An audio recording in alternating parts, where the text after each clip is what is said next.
Hello दोस्तों, मैं exam quality में आप सभी का वेलकम करता हूं बच्चे। जैसा आप सभी को पता है कि हमने 10,000 क्वेश्चन प्रीवियस ईयर के क्वेश्चन की एक टेस्ट सीरीज शुरू करी है। प्रीवियस ईयर के क्वेश्चन हैं जो डिफरेंट एग्जाम में आए हुए क्वेश्चन हैं बच्चे। 2020 के नाम से रहेगा ये, ठीक है ना। 10,000 क्वेश्चन की इसमें हमने सबसे पहले स्टार्ट करा था एंशियंट हिस्ट्री को। और एंशियंट हिस्ट्री में बच्चे हम पहला टॉपिक एक पढ़ चुके थे, हड़प्पा सभ्यता।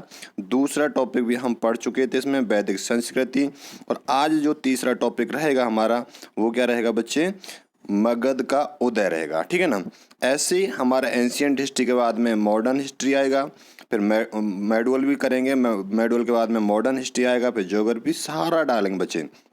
एक बात मैं आपको बता देता हूं दोस्तों कि ये 10,000 क्वेश्चन जो आपके सामने लिखा हुआ है ये चैलेंज मैं पूरा करके दिखाऊंगा आपको, ठीक है ना। और एक क्वेश्चन से मैं 3 से 4 और इन्फॉर्मेशन निकलती हैं तो, और 10,000 इंटू 4 कर दोगे तो 40,000 प्लस आपके क्वेश्चन ये रहने वाले हैं प्रीवियस ईयर के, ठीक है ना।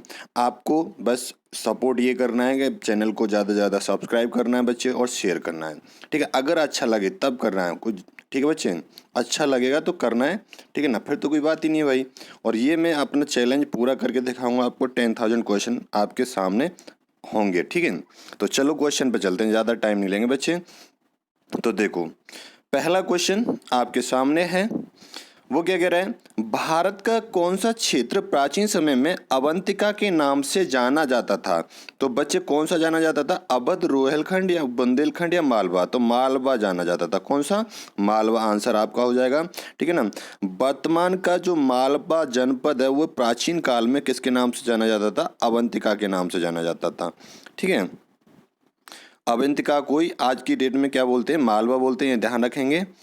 और बच्चे ये जो राज्य था ना अवंतिका, उस टाइम पे 2 पार्ट में डिवाइड था। एक उत्तरी अवंती जिसकी राजधानी कहाँ थी, उज्जैनी। और एक था दक्षिणी अवंती, उसकी राजधानी क्या थी, महेशमती, ठीक है। अगला क्वेश्चन चलेंगे बच्चे, नेक्स्ट क्वेश्चन, क्वेश्चन नंबर 2 का आंसर करना है, फटाफट आंसर करो, आपके पास 5 सेकंड है। आजीवक एक संप्रदाय था, तो आजीवक एक संप्रदाय था किसके, बुद्ध के समकालीन था। किसके था बच्चे, बुद्ध जी के समकालीन था। ऑप्शन ए आपका आंसर हो जाएगा, ठीक है। देखो एक चीज ध्यान रखना, जो ये आजीवक जो एक संप्रदाय था ये नियतिवादी संप्रदाय भी वो कहते हैं इसे, क्या बोलते हैं, नियति। क्योंकि ये नियति में विश्वास करता था, भाग्य या नियति में विश्वास करता था। उस पर अधिक उस पर अधिक बल देता था ये, नियति पे और भाग पे, ठीक है ना, कर्म की अपेक्षा। देखो सब लोगों की अपनी अपनी आदत होती है, कोई अपने कर्म पे इतना भरोसा नहीं रखता जितना भाग्य या नियति पे भरोसा रखता है। कुछ लोग अपने कर्म पे विश्वास रखते हैं और भाग्य नियति पे नहीं रखते हैं उतना, ठीक है। तो वो पूछ लेता है, आजीवक एक संप्रदाय था, बुद्ध के समकालीन था, बुद्ध के टाइम का था ये, और किस पे, नियति या भाग्य पर ये भरोसा रखता था, ना कि कर्म पर, ठीक है। अगला क्वेश्चन चलेंगे बच्चे, नेक्स्ट क्वेश्चन, क्वेश्चन नंबर 3 का आंसर करना है, फटाफट कर दो। वह शासक कौन था जिसने राज्य सिंहासन पर बैठने के लिए अपने पिता बिंबिसार की हत्या कर दी थी, अशोक, अजातशत्रु, कनिष्क या शिमुक। तो आप सभी जानते हो अजातशत्रु था, कौन था, अजातशत्रु था, क्लियर है बच्चे। और ये ध्यान रखेंगे, जो ये बिंबिसार था ना, बिंबिसार क्या था बच्चे, मगध पर हर्यक वंश का संस्थापक, ठीक है ना। इस वंश के इसे संस्थापक बोला जाता है, किसका, हर्यक वंश का संस्थापक बोला जाता है बिंबिसार को, ठीक है ना। मगध राज्य में हर्यक वंश की जो स्थापना करी थी वो बिंबिसार ने करी थी, ठीक है। और इसकी हत्या किसने कर दी थी, इसके ये बेटा था अजातशत्रु, और ठीक है। और अजातशत्रु को क्या बोला जाता है इतिहास में, इतिहास आज अजातशत्रु को ये बोलता है पितृहंता, पिता की हत्या करने वाला, ठीक है ना। और अजातशत्रु की हत्या कर दी उसके बेटे ने, उदयन ने, ठीक है ना, उदयन ने कर दी थी। तो टिट फॉर टैट, यानी कि जैसे को तैसा मिल गया फिर, ठीक है। अगला क्वेश्चन बच्चे, क्वेश्चन नंबर 4 का आंसर कर दो फटाफट, 3 सेकंड है आपके पास। सिकंदर और पोरस की सेना ने किस नदी के आमने सामने वाले तटों पर पड़ाव डाला हुआ था। तो देखो बच्चे, किस नदी के सामने डाला था, ये क्वेश्चन आप सभी को रटा हुआ होगा, किस पे, झेलम के आमने सामने पड़ाव डाला हुआ था। सिकंदर की सेना एक किनारे पर थी और उसकी पोरस की सेना एक किनारे पर थी। तो देखो ये युद्ध कब हुआ था, झेलम का, जो झेलम के नाम से भी जाना जाता है, ये सिकंदर का जो युद्ध हुआ था ये हुआ था बच्चे 326 ईसा पूर्व में हुआ था। ठीक है ना, 326 ईसा पूर्व में हुआ था। कहाँ, झेलम नदी के तट पर हुआ था। ठीक है ना, पौरव राजा थे, पौरव राजा पोरस के साथ हुआ था। अब देख एक चीज और, झेलम को हम झेलम का दूसरा नाम क्या है, बितस्ता, तो इसे बितस्ता का युद्ध भी बोला जाता है। ठीक है ना, और झेलम को यूनानी में क्या बोला जाता है, हाइडे स्पीच। क्या बोला जाता है बच्चे, हाइडे स्पीच बोला जाता है, तो इसलिए हाइडे स्पीच का युद्ध भी बोला जाता है। ठीक है, 3 नाम से पूछा जाता है। झेलम के युद्ध सिकंदर और पोरस के बीच में हुआ था। झेलम का दूसरा नाम क्या है, बितस्ता, तो बितस्ता के युद्ध के नाम से जाना जाता है। तीसरा, यूनानी में झेलम का नाम है हाइडे स्पीच, तो इसे हाइडे स्पीच के नाम से भी जाना जाता है, हाइडे स्पीच का युद्ध। क्लियर है बच्चे, ध्यान रखेंगे इतना। अगला क्वेश्चन फटाफट आंसर कर दो मेरे प्यारे बच्चों। अगला क्वेश्चन क्या कह रहा है, निम्नलिखित मगध के वंशों को क्रमानुसार व्यवस्थित करो। तो सबसे पहला कौन सा था, उसके बाद कौन सा था, उसके बाद कौन सा था। तो मगध में जो सबसे पहले स्थापना हुई थी वो हर्यक वंश की हुई थी। कब, हर्यक वंश की हुई थी, तो सबसे पहले कौन सा आ जाएगा, हर्यक वंश आ जाएगा। और हर्यक वंश का जो टाइम पीरियड था वो 544 से लेकर बच्चे 412 ईसा पूर्व। और इसके संस्थापक कौन थे, बिंबिसार थे। और इसका अंतिम राजा कौन था, हर्यक वंश का, नागदशक था। ठीक है ना, इसके जस्ट बाद में हुई थी शिशुनाग की, किसकी, शिशुनाग की हुई थी। तो शिशुनाग का जो टाइम पीरियड था वो 412 ईसा पूर्व से लेकर 344 ईसा पूर्व था। इसका प्रथम शासक था शिशुनाग वंश का, शिशुनाग था। और अंतिम शासक था महानंदी। ठीक है ना, क्या था, महानंदी था। अब जो तीसरे नंबर पे स्थापना हुई थी वो हुई थी नंद वंश की। किसकी हुई थी, नंद वंश की। नंद वंश का जो टाइम पीरियड है बच्चे 344 से लेकर 322 ईसा पूर्व। और इसका जो प्रथम शासक था वो महापद्मनंद था। और अंतिम जो शासक था वो घनानंद था।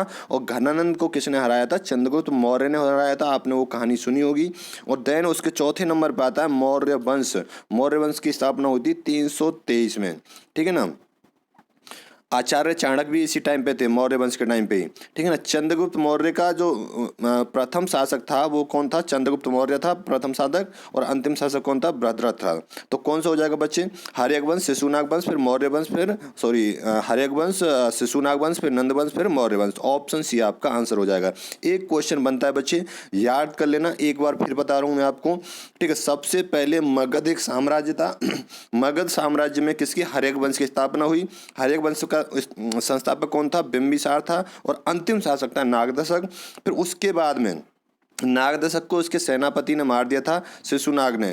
ठीक है ना, तो शिशुनाग वंश की स्थापना हो गई। तो उसका अंतिम शासक था महानंदी। फिर उसके बाद में नंद वंश, और नंद वंश का प्रथम शासक जो था वो महापद्मनंद था। और अंतिम शासक था घनानंद। फिर मौर्य वंश की स्थापना हो गई, प्रथम शासक था चंद्रगुप्त मौर्य। और अंतिम शासक था भद्रथ। ठीक है, अगला क्वेश्चन बच्चे, क्वेश्चन नंबर 6, सभी को आंसर करना है, फटाफट आंसर करो। चेदी वंश का प्रसिद्ध शासक राजा खारवेल किस क्षेत्र से था, किस क्षेत्र से था। सभी को आंसर करना है बच्चे, सभी को। तो किससे था बच्चे, कलिंग से था। कहाँ से था, कलिंग से था। ऑप्शन भी आपका आंसर हो जाएगा। देखो ये ध्यान रखेंगे, चेदी वंश का जो संबंध था वो कहाँ से था, खारवेल सा, कलिंग का खारवेल से था। ठीक है, और बच्चे ये किसका अनुयायी था, किसको मानता था, ये जैन धर्म को मानता था। ठीक है ना, चेदी वंश किसके अनुयायी थे, ये जैन धर्म के अनुयायी थे। खारवेल में एक चीज ध्यान रखना, कहाँ पे, खारवेल में हाथी गुम्फा भी है। हाथी गुम्फा बोल सकते हो, या खंडगिरी बोल सकते हो, या उदयगिरी बोल सकते हो, कि गुफाएं वो। और उनमें क्या मिलते हैं, जैनों के अवशेष मिलते हैं वहां पे। इसलिए इसे जैन धर्म का अनुयायी माना गया है, किसको, चेदी वंश को। चेदी वंश का जो राजा है खारवेल, इसे क्या, जैन धर्म का अनुयायी माना गया है। क्यों माना गया है, क्योंकि खारवेल में हाथी गुम्फा या खंडगिरी या उदयगिरी की गुफाओं में जैनों के अवशेष मिले हैं। ठीक है, इतना ध्यान रखेंगे बच्चे। अगला क्वेश्चन, क्वेश्चन नंबर 7 का फटाफट आंसर कर दो बच्चे। उस साम्राज्य का नाम जिसने पहली बार युद्ध में हाथी का इस्तेमाल किया था, तो वो करा था बच्चे, मगध ने करा था। और मगध का प्रथम संस्थापक कौन था, हर्यक वंश। कौन सा वंश था, हर्यक वंश था। और हर्यक वंश की किसने स्थापना करी थी, फटाफट आंसर कर दो, बिंबिसार। अंतिम शासक कौन था, नागदशक। ठीक है, तो मगध आ गया बच्चे। तो ये ध्यान रखेंगे, इन्होंने मगध वालों ने सबसे पहले हाथियों का प्रयोग करा था, और वो भी किसने करा था? मौर्य वंश वालों ने करा था। जो मौर्य वंश के संस्थापक कौन थे? सम्राट चंद्रगुप्त मौर्य की सेना ने, ठीक है ना। और इसका जो वर्णन मिलता है ना, जहाँ इसके उल्लेख मिलते हैं, वो यूनानी लेखक ने प्लूटार्क ने किया था, ठीक है। अगला क्वेश्चन चलेंगे बच्चे, नेक्स्ट क्वेश्चन, क्वेश्चन नंबर 8 का आंसर कर दो फटाफट। चैनल को शेयर, लाइक एंड सब्सक्राइब। ये ध्यान रखें, किसकी सेना ने ग्रीक शासक सिकंदर के साथ झेलम नदी के तट पर मुकाबला किया था? तो किसकी सेना ने करा था? पोरस ने करा था, ठीक है। झेलम की नदी पे एक किनारे पे सिकंदर की सेना थी, एक पे पोरस की सेना थी। और झेलम का ही दूसरा नाम होता है बितस्ता, और तो बितस्ता का युद्ध भी बोला जाता है इसे। और यूनानी में झेलम को कहते हैं हाइडेस्पीज, तो इसे हाइडेस्पीज का भी युद्ध बोला जाता है, ठीक है ना। क्लियर है बच्चे? अगला क्वेश्चन चलेंगे, नेक्स्ट क्वेश्चन, फटाफट आंसर करना बच्चे, चैनल को सब्सक्राइब करिएगा। तो उस गणतंत्र का नाम बताइए जो 6ठी शताब्दी ईसा पूर्व 8 राज्यों का एक संघ था। 8 राज्यों का एक संघ कौन सा था? गांधार, बज्जी, कौशल, अवंती। तो बच्चे बज्जी था। क्या था? बज्जी था। ये 8 गणतंत्रों का समूह था। और बुद्ध जी के टाइम में ना, बुद्ध जी के टाइम में ये 10 गणतंत्रों का राज्य थे। इसमें 10 गणतंत्र राज्य थे, ये ध्यान रखेंगे। बट बज्जी संघ के अंदर कितने आते हैं? 8 ही आते हैं। कितने? 8 आते हैं, ठीक है ना, ये ध्यान रखेंगे। और बुद्ध काल का जो सबसे बड़ा तथा शक्तिशाली वैशाली का लिच्छवी गणराज्य था। बुद्ध काल का जो सबसे बड़ा और सबसे शक्तिशाली जो था वो लिच्छवी का गणराज्य था, ये ध्यान रखेंगे। बुद्ध काल पूछा जाता है कि बुद्ध काल के टाइम में सबसे बड़ा और शक्तिशाली राज्य कौन सा था, गणराज्य कौन सा था? तो लिच्छवी था, ठीक है बच्चे। नेक्स्ट क्वेश्चन पे चलेंगे। अगले क्वेश्चन का आंसर फटाफट करना है सभी को। क्वेश्चन नंबर 10 क्या कह रहा है? वो कह रहा है बच्चे आपसे, निम्न में से किस शासक को मगध के उदय का श्रेय जाता है? तो ये इस पर हम बात अभी कर चुके हैं। किसको श्रेय जाता है बच्चे? अभी फटाफट आंसर कर दो। किसको जाता है? बिंबिसार को जाता है, ठीक है ना। मगध में, हाँ, मगध के उदय का श्रेय बिंबिसार को जाता है। और इन्होंने हर्यक वंश की स्थापना करी थी। किसकी करी थी? हर्यक वंश की स्थापना करी थी, सबसे पहले करी थी, ठीक है। तो ये ध्यान रखेंगे। और जो ये मगध है, मगध के उदय, मगध में कितने थे? 16 जनपद थे, ठीक है ना, 16 जनपद थे। क्लियर है? इतना ध्यान रखेंगे आप। और इसमें जो जिसकी मगध की सबसे पहले जो राजधानी थी वो क्या थी? गिरिब्रज थी, या राजगृह बोल सकते हो, थी, ठीक है ना। और इसमें बिंबिसार ने हर्यक वंश की स्थापना करी थी, जो उन्होंने अपने साम्राज्य की नींव रखी थी। ये क्लियर है इतना बच्चे?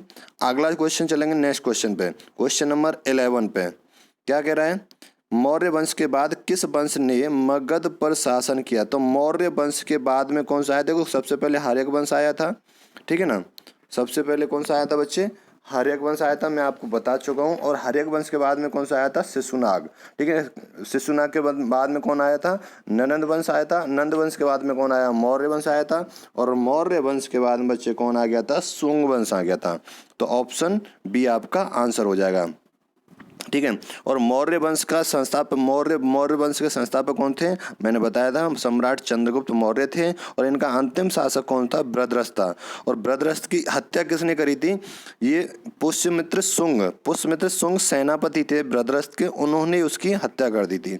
और पुष्यमित्र शुंग के नाम पर ही क्या पड़ गया? शुंग वंश पड़ गया, ठीक है ना। शुंग वंश की नींव रखी गई। और एक चीज याद रखना, जो पतंजलि थे, पतंजलि वो इनके समकालीन थे। किसके? पुष्यमित्र शुंग के ही समकालीन थे। और जो कि एक कट्टरवादी ब्राह्मणवादी था। ये पुष्यमित्र जो शुंग था, ये जो वंश था, ये एक कट्टरवादी ब्राह्मणवादी था, ठीक है। उन्होंने अश्वमेध यज्ञ का भी अनुष्ठान किया था। और एक क्वेश्चन वो भी आता है, कनिष्क, वो मैं, चलो याद आ जाएगा, मैं बताऊंगा आपको।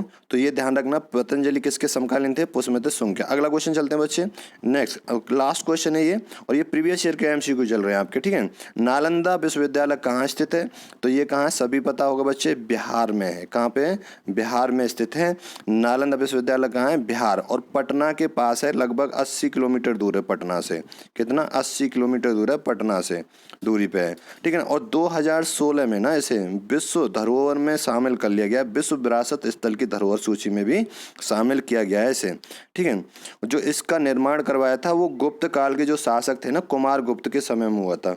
गुप्त काल के शासक कुमार गुप्त के समय में हुआ था। किसका? नालंदा विश्वविद्यालय का निर्माण। तो बिहार में है, इतना ध्यान रखेंगे। तो बच्चे ये आपके मगध के उदय के कुछ क्वेश्चन थे प्रीवियस ईयर के।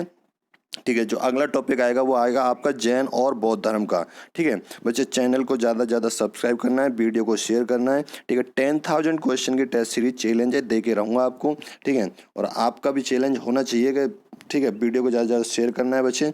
और दूसरी बात क्या है कि हम एक क्वेश्चन से 3-4 इन्फॉर्मेशन और निकालते हैं तो 40,000 प्लस जाने वाले हैं बच्चे। ठीक है, तो आज के लिए इतना ही रखते हैं बच्चे। Thank you so much.